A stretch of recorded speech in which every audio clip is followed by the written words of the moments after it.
Hello and welcome to Audible River. I'm Alan Rice, and I'm very happy to have with me Trung Cao, who is a masterful artist. And in addition to exhibiting his award-winning paintings in museums and galleries, Trung is dedicated to promoting a vibrant experience of art in the community. Trung is also a published scientific researcher with a deep interest in philosophy and the humanities. Hello, Trung. It's wonderful to see you today. Hello, Alan. Thanks for having me. I'm excited to have a conversation. Yeah, me too. I want to start off by saying that I first saw your work when I looked at your website, and it's a beautiful representation of some amazing, masterful work, and the range of your work, the subject matter. First thing I want to ask you is to talk about the inspirations for your work, and is that a good place to start? That's a really big question. I think the thing is like with artists is because we express through the ways of the arts and not the language. Whenever we get asked like, can you describe how you're inspired or your work? It's always fall short, but I'll give it a shot. Okay, understood. Yeah. So I was always a curious child, and when I was really young, I was very curious about everything around me, especially the science. And then before I even know the language, I started doing art. So that's where my exploration began. And out of my curiosity, I was always curious about the natural environment around us. I remember when I was really young, I don't remember what age, probably 4 or 5, and I stare at a spinning fan and it would just keep on turning, right? And I keep on thinking, and I keep on thinking time, I said, keep on saying stupid thing like now, as if I can freeze that blade to the moment, like the now.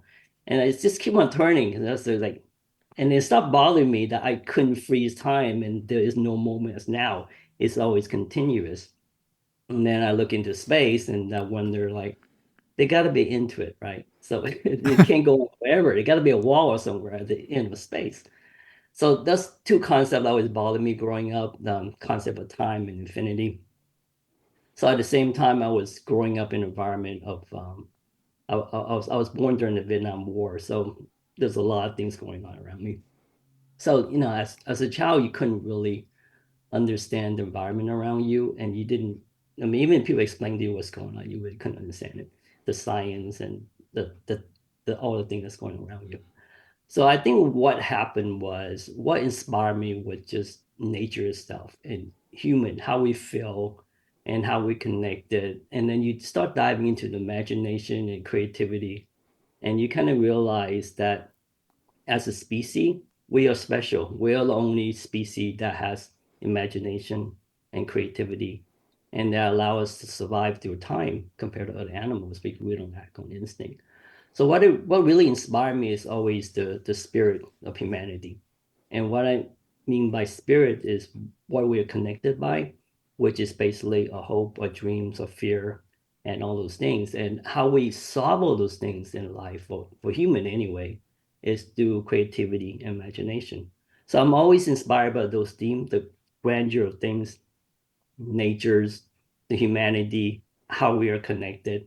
And those are the kind of subjects I usually tap into when I do my art.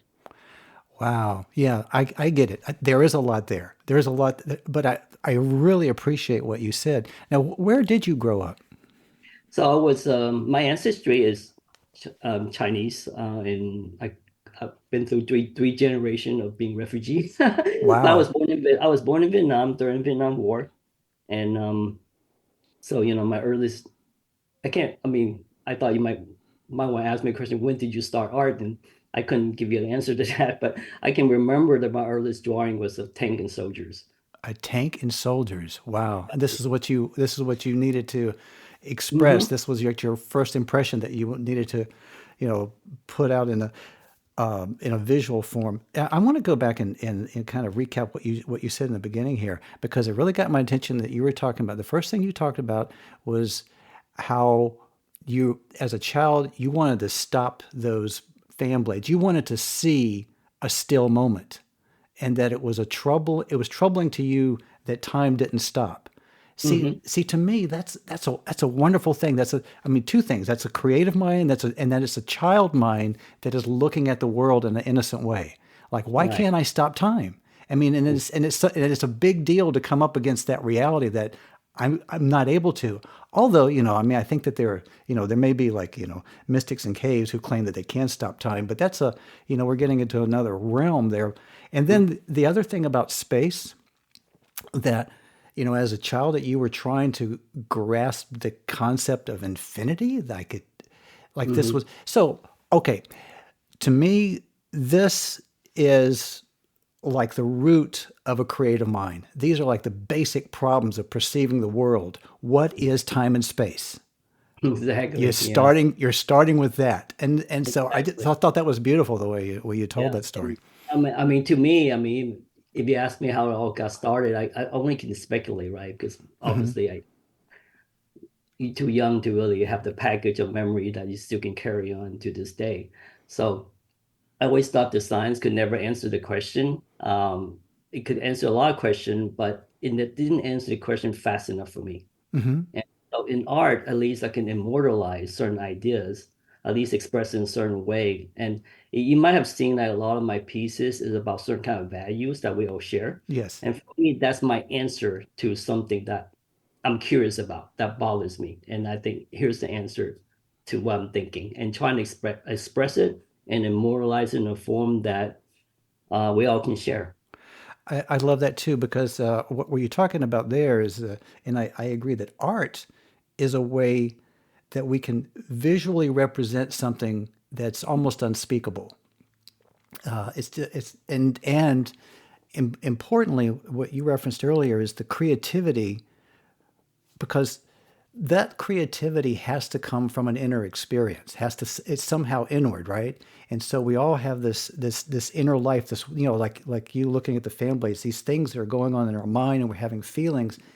And so how do we express them to each other? I mean, this is something that's, like you said, it's like part and parcel with the human experience, with humankind. I mean, like all of the history that we have, that we know of, that people have Mhm. been creating art in a way of communicating, expressing, and using it, for different purposes. But mostly, it seems like these images are a way of communicating something deep within to share with the culture without. So, in the other thing I want to ask you about is this science. So how did that become? How did you get involved with science? Obviously you like to figure out things. So is there a point where you Yeah. started doing scientific experiments, or how did that enter your life? So I give a lot of credit to my middle school teacher. His name is Jim Eisenhammer, and he completely changed my life as far as how I see art. I had so much support growing up with art. So I was surrounded by art. I was doing kind of art project at a very young age, designing t-shirt, painting murals on the wall. He would take me to different jobs, doing different things at age only 13, 14 before I could pay. So I would design t-shirt and in exchange, because I'm too young to work and get money, they would give me shoes or something like that.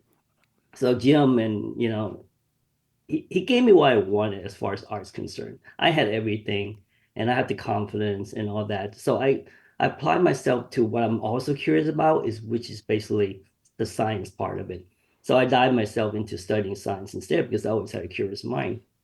And interesting enough, at the same time, and I like to get into it and why art's important is everything I do, I use my artistic process to work it out. It's the same thing with science. When I do research, I actually use the artistic process to solve science problem. Well, that makes sense. Can you? I mean, I would love to hear an example. It may be hard to think of something, but creativity and being able to see things. I mean, I imagine like an artist. Going back to your original example of wanting to stop those fan blades, and the artistic mind is looking at things in a way that maybe a lot of other people who aren't so inclined wouldn't think of right away. That Mhm. you're looking for alternative perspectives, a different way of showing things, and so you're saying that in science, what's the most amazing thing that comes to mind first that you learned in science? What blew you away when you first found out? I think the discovery process is Yes. very similar to art. Is basically artist is trying to solve a problem. Hmm. They're trying to reach out there beyond the boring, doing something different, being creative, right? In science, we're always solving some kind of question. That there's some kind of research question that we are tackling, right? Hmm. So there's an answer to be had, and you take on similar kind of neural network that works in artistry. And basically, this is just quick terminology so that I can relate it back to the science part of it. We have three neural network that actually involves in creativity. The executive network, which is basically help us eliminate decision. Like in painting, what you do is you have a lot of choices of color, and you have to eliminate certain choice of color to choose the one you want. And there's the one that's really popular is the default mode network, which is basically when we close our eye and we eliminate the senses around us, then our imagination kicks in. We Ah, call that spontaneous imagination. That's basically dig into your own mind, your experience, your feelings, ignoring the senses around you. And then there's also the salience network, which actually at any given moment, what is important to you? So in those are the three creative networks that we utilize to create art. And if you think about it and you apply the same principle to science, it's basically the same thing. In science, you have, let's just say, agricultural problem, water shortage or plastic, right? How do we solve that? Here's the science behind it. Here's the material you have.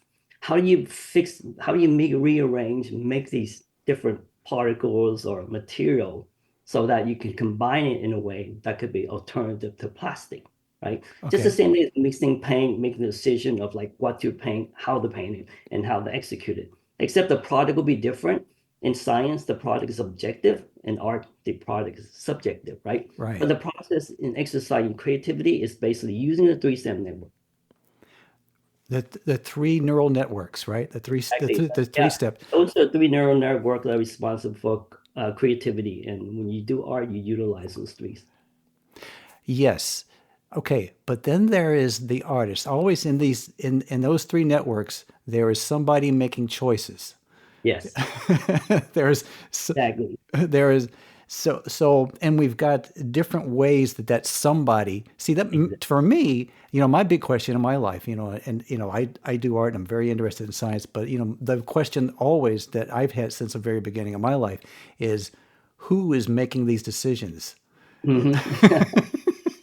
Well, I mean, you probably heard the story about the left brain, the right brain, and all these experiments they did on people and animal back then, and Yes. how they connected and basically have a split personality, and all thing going on based on different region of the brain, right? Hmm.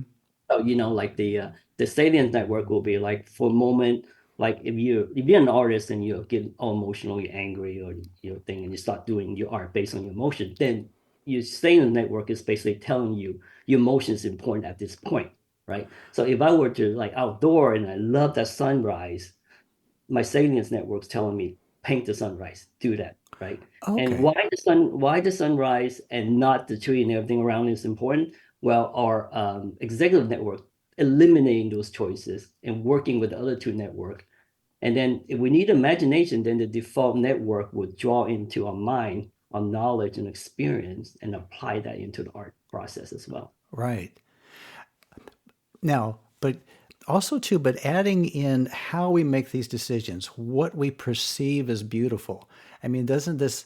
Um, it seems like this process of creativity or wherever it comes from, that it's expressing something that's either innate or Hmm. something that we've learned that we've adapted as a way of engaging Yeah. with the world. So it seems like it's one of those two things that we're expressing a deep understanding of.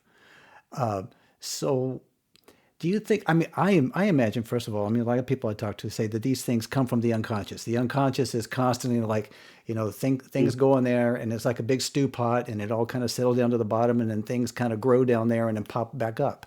That's, Yeah, yeah. Yeah, I love those philosophical discussion. I mean, I could go on forever, but unfortunately, like for me, I'm always a very deliberate methodological problem solver. So I need step by step in which how to solve something. So what you say is basically true. I think innate nurture. I can't take credit for all my artistic skill. I probably give 40% to genetic, Hmm. uh, maybe 30% to my environment growing up, which Right. I have no control over, and maybe 30% of it is me. But on a bad day, I don't believe in free will and believe in determinism, and I think that all the credit I get. But yeah, everything you said is true. I think there's definitely a lot innate and nurture behind how you are and who you are, and we each one of us vary. You know what we like, what interests us, and we find a similarity with our parents, grandparents, siblings. And I see that all the time, with my siblings and my own daughter as well. Right. And okay. Did you say your dog? No. Or My my son, so my daughter, your yeah. daughter? Okay. All right. I'm glad I clarified that. So I yeah, mean, she with you. was it's incredible. It's the first time I ever show her how to paint and draw at a very young age, and she was just incredible. I mean, not only she inherited my genetic, but there's an epigenetic effect to it, which is like when I express my gene through my life, that gets spread to her too. So her ability to pick up art was a lot better than me. So if she were to carry on with that, she would become a much better artist than I am. And my sibling are really good artists too, but they never applied themselves, so Mhm. they never got to the level I am. And Right. my daughter, not only she inherited all that good gene of being an artist, she also inherited the epigenetic part of it, which is basically my expression of that gene. And I pass on to her. So I believe that she become an artist, she would be better than me. But instead, she become a musician, and she's an amazing musician. She's creative, make up things and stuff, and she's natural at it as well. So Well, there you go. if she's better than you, I definitely want to see her work. So, Well, she doesn't do it. That's the thing. But the okay. first painting she ever done, she got the color right on. I show her simple things, and I did her show her. She did a drawing of Stevie Wonder, and at the end, I said, "Wow, this is ready for a show." And she's Wow. have the natural ability to see colors and see value relationship. I mean, I think with any young artist, it's like you spoke of. It's that the building of confidence and that support with the people in your life is super important, I believe, in Yeah, being able to develop those skills and to feel good moving forward.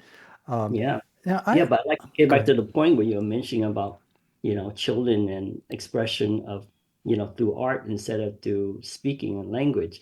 And you know how we always watch kid and they draw stick figures, right? Yeah, And we say that was so cute.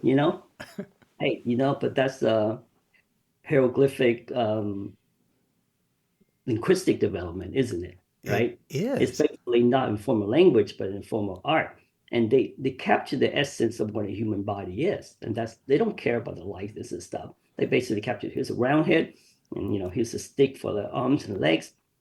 And then later on, they'll add long hair. They see long hair in the mother, and they have these big fingers because fingers are important. They add this stubby foot instead of drawing toes because toes are not as important as finger. If you think about the entire thing, it's pretty amazing what they do, even though it's kind of cute, but how the mind is going, is working out and expressing themselves because the way we think and the way we communicate, everything we do is about language. If you don't have the command of the language, you can express yourself. And how else can you express yourself when you're a child? Because child just want to have fun. They throw food and crawl around. And you say, no, no, you can't do this. This is not safe. No, this is bad for you.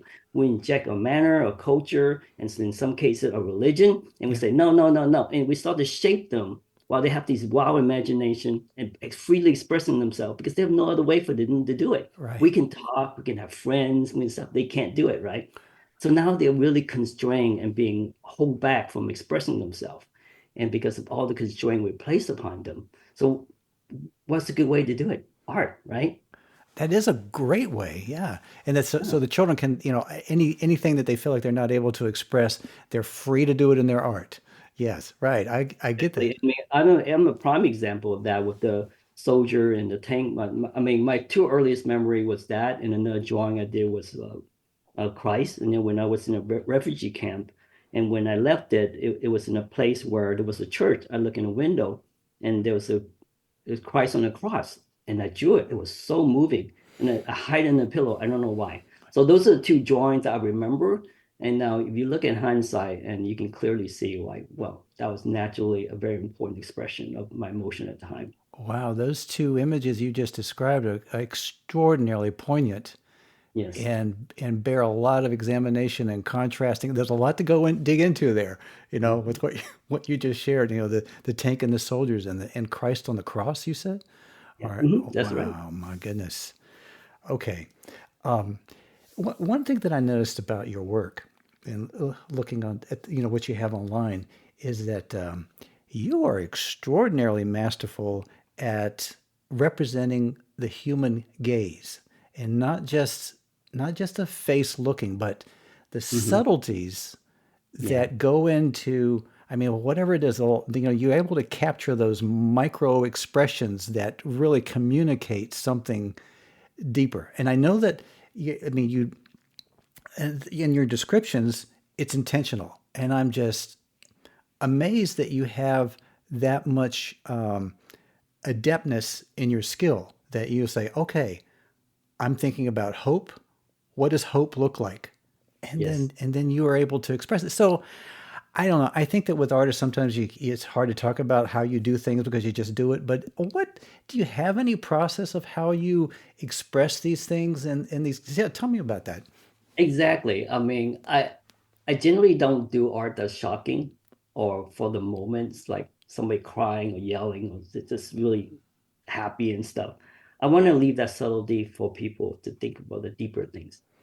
First, the art itself have to be enough quality in which actually people nobody pay attention to your art, then they don't really care what it means, right? Right. So they always say like the eyes is the window to the soul. So yeah, my painting, the eyes is the key. The lightest light is always a reflection. The darkest dark is always a people. So that contrast will always bring your to the eye first. If I wouldn't make a person smile showing teeth, you immediately gonna say that's a happy person. Then it's completely everything else you might not pay attention to because you really kind of know what is this. So that subtlety that you're talking about is what I try to shoot for. That kind of smile, not smiling, she happy, not happy. There's this kind of mood thing that can swing back and forth and make you think a little bit more about the person. Yeah, and what I like about it is that it's engaging. It's like Hmm. it's like it'll I mean like I can enter a conversation in my mind with these images and it sort of brings up my own unconscious, it's like I don't even have to read your description of what the name is. I'm just looking at it. I'm thinking already I'm like starting to like, okay, what is she thinking? I'm asking questions or I'm listening to see if, or I'm looking closer for clues. But I love that you have that skill, and obviously, from what you just said, you put some thought into it of how to execute this in a way that remains engaging. Because I think that's I've seen art that is, and like if you just described earlier, is may be disturbing, and I think that there's a place for that, and in communicating things on a broad scale. But the kind of art that we want to live with, Hmm. like hang in our homes or Yeah. be with us all the time. It's good to have images that are on some level comforting, and you obviously have a skill at composition and color and contrast and all that. So you want to talk a little bit about how these things come together with your intention for creating work. I mean, I know that you, the choices that you make overall and your representations. Right. Yeah, I mean, growing up, I always admire, go to the art museum and you see the great master and how they just can bring a person or something that looks more real than life. It creates you more,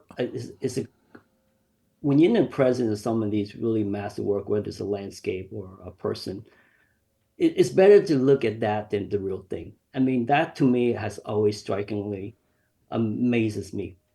It's like you capture this moment of this person with this particular skill in which it will last forever and it will never change, unlike a moment in time. It will ever be forever, like that beautiful thing. And that's where I try to shoot for. I generally don't paint things that are disturbing or things that you can't stare at for too long. I kind of like things that becomes part of it ties in with us in nature and it will stand the test of time. Like if 20 years from now I look at my piece of artwork and the theme and what I painted, I still can connect with it. But if I were to painting that moment when I was a child and I was sad and all that stuff, and that painting was about that, I'm not going to be able to connect with that painting anymore because it doesn't have that broader sense, that theme to it. So my technique kind of uses the old master of layering, because when you layer an oil, what you do is that you actually allow the light to go through different layer of the oil, and it reflects this back, create this really incredible depth and shine like no other mediums. So that's my favorite medium, is using oil. It allows you to create these layers that create this incredible depth. Yeah, and you mentioned the old masters, and I've had that experience too. Standing in a museum and just be transfixed, and just be Yeah. just all I'm experiencing is that image in that moment, and it's almost like you're looking through the eyes of someone else in a way, and Right. like you're experiencing a moment like what you're talking about. And so I did. So you're able to. So in art, you are able to stop the fans from turning. Maybe you got a point there. Maybe that's what exactly what I was trying to do. And there it stays. So you Exactly. Maybe you have a point there. Yeah. yes. So now I know that also too in your work that you have lot of references to mythological people, different stories or different types of characters that with different maybe strengths or attributes. So I want to talk a little bit about how that influences in your work, or just what does that mean to you when you're you know like writing about Penelope, for instance, from Odysseus's wife, who was home waiting for him to return, and it was a beautiful painting that Yeah. you made and a story that you wrote about her, as I bring up as an example. So Yeah. you have a lot of these sort of things. So anyways, I'd like to hear what you have to say about those. Yeah, stories are very important to us, right? To the human species, because we don't just like animal. I mean, we get an opportunity to listen story of our parents, read history book, and learn from other people. So it's always through stories that we learn. And you ever wonder like why we enjoy movies so much? Why do we go to the movies and watch yourself cry and get excited and get scared, right? It's really to experience something else. The experience, and it's a lesson to be learned when we watch a movie. Could be right or wrong, but it doesn't really matter. It's alternative reality. We Hmm. imagine something else and we experiencing it, and we're gonna learn from it, and we could be more prepared ourselves for the situation where it comes. It's like as if like someone never been in a romantic situation and they watch a lot of romantic movie. By the time they're in a romantic relationship, they probably have some clue to what to say, not to say, and I mean, not everything's gonna be right, but it's better than nothing, right? So they have the advantage of storytelling that other people tell. So to me, there's always a lesson to be learned about story and mythology and fairy tale. Those stories last because we connect to them, like biblical stories and even more like imaginary real, we always can find some useful lesson to be learned and value from it. So I'd always like to apply those values we learn from stories into my painting. At least those things that I find are very important and that really connects us all. Wow. Yeah. So you were able to use the story and then like what we were talking about before, just with emotion, but with some of this work, you're infusing an entire understanding of a story into a single image. Yes, exactly. Not only that, sometimes I actually have my own interpretation. If Mm-hmm. you read some description like Penelope or some of these other stories, I add my own modern day meaning to it and how it applied to us. Often we read stories, oh, that's a good story, but we never think about how's that connected to us. We watch a movie and we feel moved to it, but then we shrug it off and but we don't. Why did we cry? And how does that relate to us? So I generally like to take these stories and find meanings in them and say, how does this story connect to all of us? What is this theme in it that we all can relate to? And that's what I enjoy to do is use that creativity, that story, and create a piece of artwork that could connect people. Okay, I just had a wild thought. Let me run this by you. So, Yeah. in a metaphysical sense, if you think of like each of us as a light, our mind as a light. Okay, I'm going to just throw this out as a metaphor, Hmm. and light. in a scientific sense, bounces off objects and comes back into our eyes. So what we see is the light that's returning to our eyes. So when we look, let's just say when we look at a piece of art, when we're watching a movie, we're even hearing a story. So whatever we're perceiving, we are projecting our way of perceiving our light of our consciousness onto it, and Mhm. then it's that light that's reflected back, but Exactly. in the form of the object that's reflecting. So Exactly.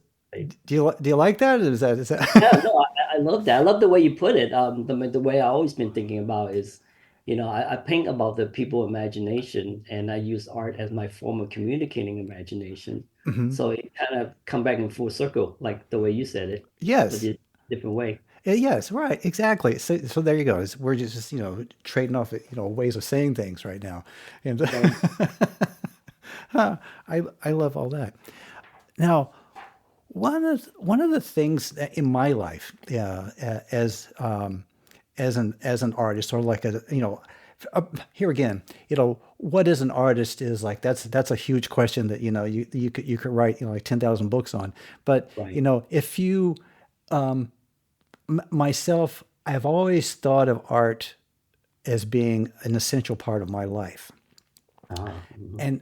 And I think that in the culture that we live in, and I think it's worldwide, in my impression, is that art is largely treated as a commodity, as something that can be packaged and sold. It can be labeled. A price can be put on it, and that if we obtain it, then we have this thing of value that's been created by some genius. That's maybe there's a big mystery behind it. Whatever it is, we own this thing. And the artist who makes this gets recognition for contributing this product to culture. Hmm. Okay, that's one way of looking at it, in my Yes. opinion. For me, I had a lot of trouble with that, with the expectations and the type of engagement necessary to be successful in that way. That was fulfilling. And I know a lot of people do it really well, but I came to a different way of looking at art as like it's my whole life.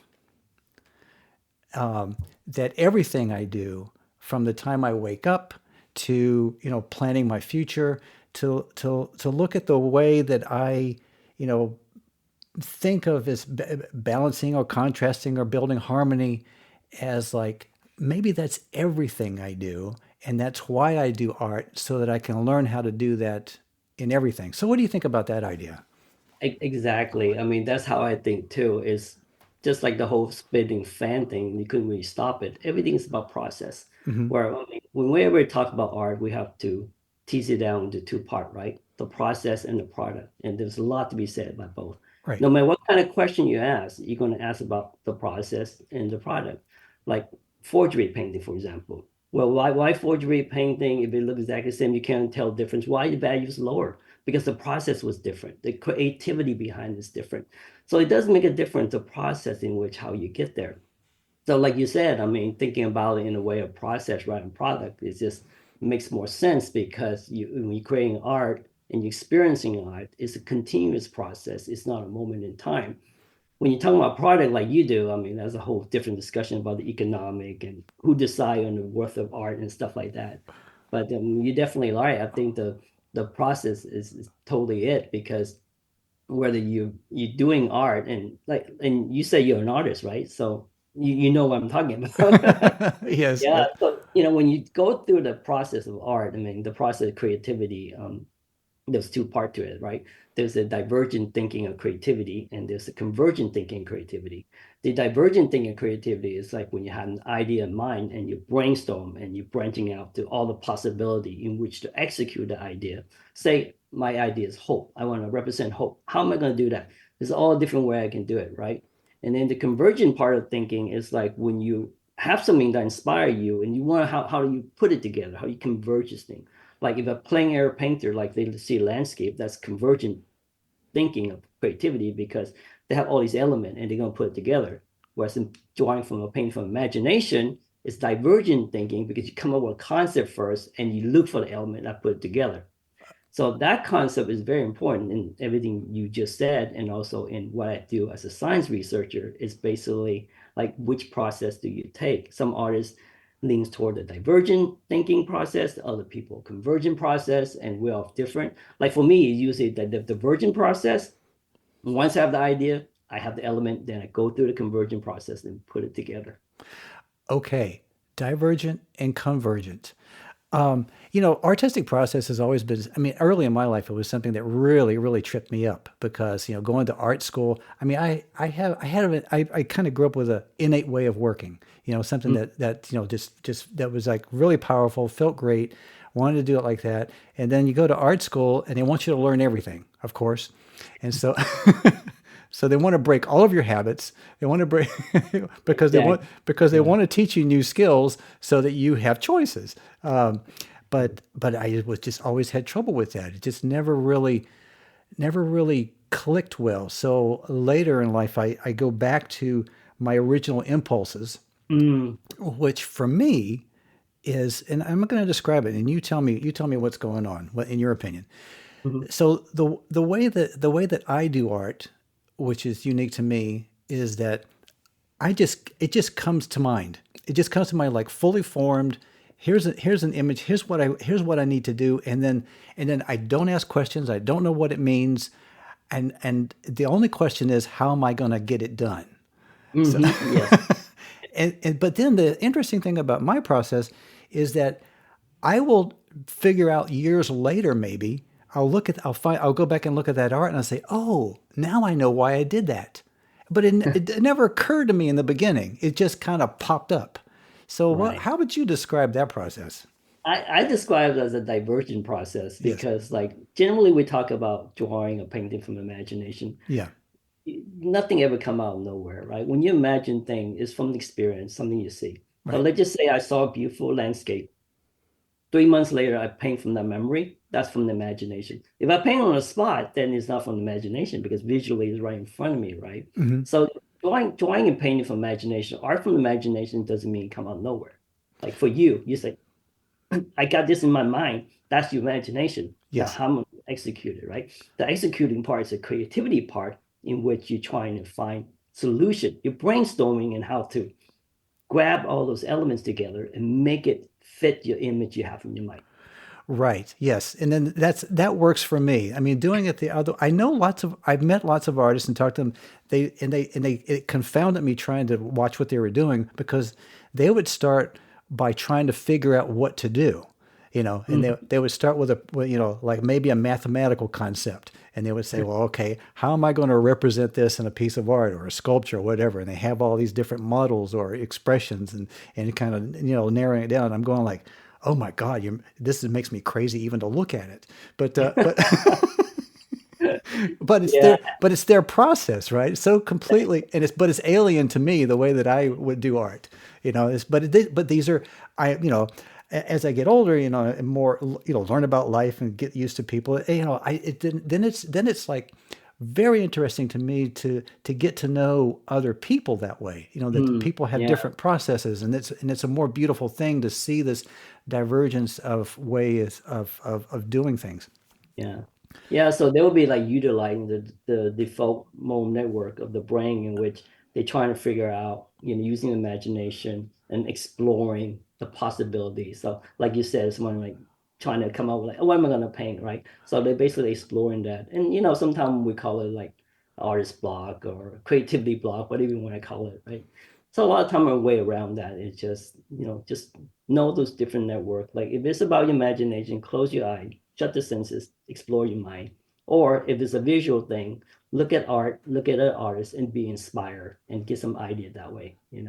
Right, very Yeah. good. So I also want to talk to you about. I mean, there's several things I want to cover with you. Okay, I think we've talked a little bit about art as a personal expression, as being able to free something that, like with the children, to be able to free something that's contained inside. Mhm. But now, in a larger sense, art is now and has always been an essential, an important part of civilization, of our life together. I mean, Yeah. give me your thoughts on that. Oh yeah, I think art has always been part of us, the human race. I mean, the ancient people, especially the native, I think the Native American didn't even have a word for art, if I remember. I think because everything, art is part of the life. You don't separate it. It's just as important as anything else. And I think art is whenever you ask people like, is art important? They'll say, yeah, it's important. But then you start to like make comparison, right? How about compare to math and English and other stuff?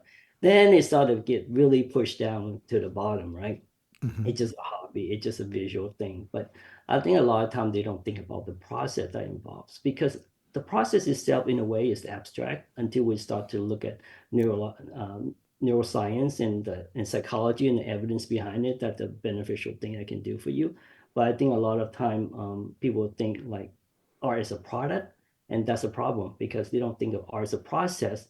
And by knowing the process, just having the ability to access those neural network and the neural processing and neural circuit, it's going to allow you to be creative in everything else you do. So it always has to be a part of your life. Like for me, for example, I when I do science, I almost do everything. I tell people I apply the artistic process. And what are you talking about? Then I break it down and say, oh, that makes sense, It just trying to think, imagine, brainstorm, it's all the same stuff. Right, right, exactly. Um, yeah, some people just think of, being an artist as being weird.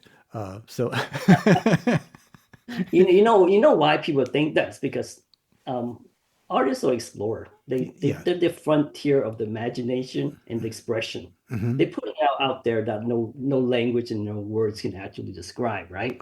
So Yeah, of course it's gonna sometimes gonna come out and look weird and like because they expressing themselves. Whatever's in their head and how they feel in the moment, whatever the memory is, their trauma or the experience, what's important to them. How could it not be weird? At some point, it's going to look weird. Well, I have my own thing where it doesn't look weird because I have my own experience. But there are other artists who rely on art as a form of expression. And hey, if you want to open somebody's brain and see it, I mean, that's what a piece of artwork is, you that is know? what a piece of artwork is.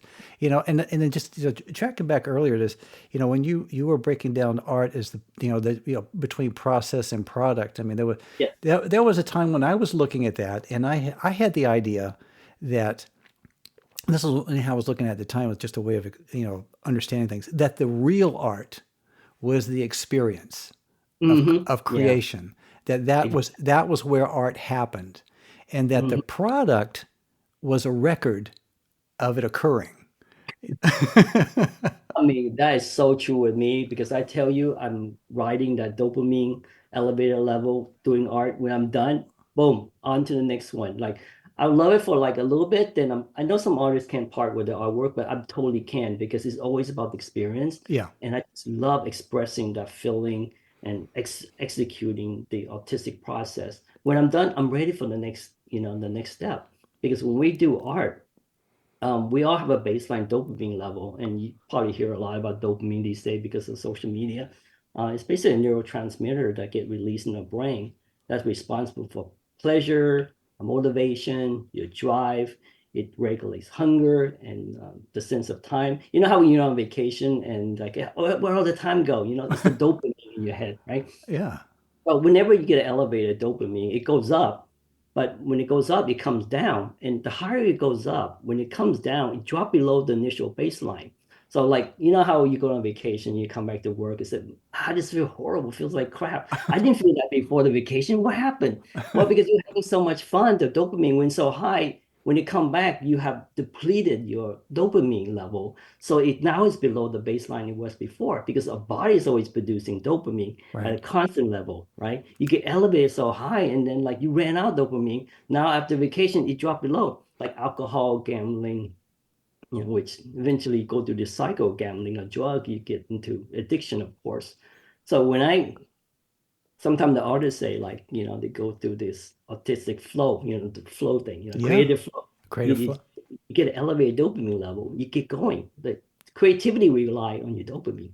like you ever like if you're depressed and you're sad, you're not gonna be creative, right? Yeah. So you have to be at a certain kind of mood and happy, and then you get elevated dopamine, the creativity, all the things start to kick in, your neurons, all that stuff. So then you get this creative flow. So you get in this healthy level of elevated dopamine when you do art, and it stay constant and it's manageable. It doesn't have the high and drop like in addiction and other kind of stuff like alcohol, and you actually can self-regulate those things. It's like having a superpower. When I think about art, my dopamine goes up. When I go to the studio and do art, my dopamine levels go up. And I never have that crash because it just stays up. When the artwork's done, okay, time to go another one. I write it again. Wow, that's amazing. So, you know what? I think you got a great self-help program going there. It was like, Yeah, I mean, I think like a lot of it was social media and everything, I was lucky to grow in days like in a poor country, and I don't have TV, phone, and all that stuff. So I have art, right? So I Mhm. developed that part first, connecting all the you heard before that when you're young, your neuroplasticity is higher. It Yes. just means your brain can wire better, and it's more efficient. You connect more, you create more of those things. By age 25 and beyond, you start to like learning become more and more difficult. So it's good to have those things when you're young. But I feel sad because I see children these days and they have their it's really hard to get them to do a few hours of art because they have phones and other interruption. That's basically not healthy for them because there's a kind of different level of dopamine regulation. And doing art is a steady focus, steady elevated dopamine level, makes you happier, doesn't have that crash, and improves this neural connection, the myelination of the neurons, which basically a membrane around neurons that Mhm. help to increase efficiency and speed of transport of information. So once you establish those networks when you're young, you continue to work on it and you retain those things and you have availability to deal with a lot of things, including any kind of career you go into. It doesn't have to be art. You don't have to be a good artist. You just have to do art. You know, Oh, yeah, you know what? And that's a really good point. And I think that this creative process is something that's important and available to everybody. hmm And I think that there is some judgment that happens sometimes with people. Well, if you're you make, like you were saying earlier, the stick figures. I mean, there's a lot of important expression going on there, that that it's important to understand for anyone who is going into art to understand that, yeah, it's this process, that it's the expression that's important. And like, whatever the product is, I think that, to my thinking, I mean, ideally, that has subjective value to the person who created it. If it has value to anyone else, well, then that's just added value.